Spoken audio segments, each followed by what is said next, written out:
In early America, there have been numerous times men have unfairly judged or treated women.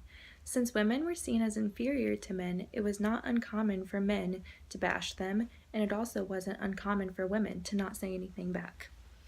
Let's look at a few examples from articles over the years.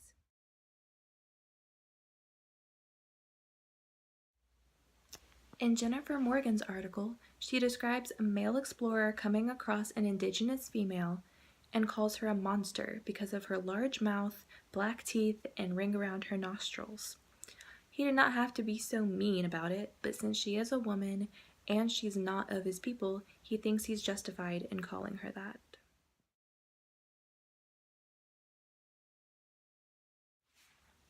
Another example comes from Kathleen Brown's article.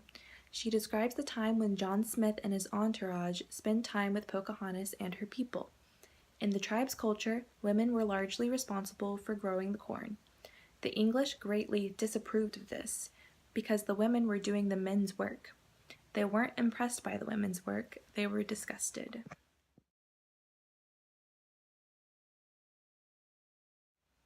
Anne Little has a different scenario for women being mistreated. For example, there were many men and women who fled from New England to French Canada, which was a huge no-no because New England hated them. However, if the sons fled, they wouldn't even have to come back to gain their inheritance.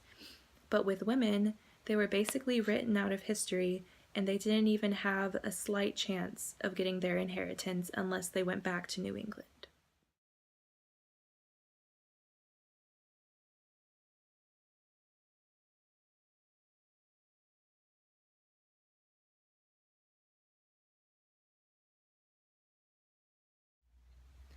The last example is from an article by Mustaqim.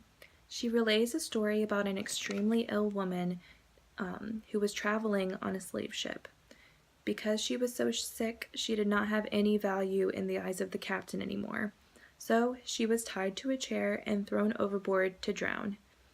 The crew and the captain were so worried about the loss of profit that they went through with ending this woman's life in such a horrible, horrible way. Rest in peace, that woman.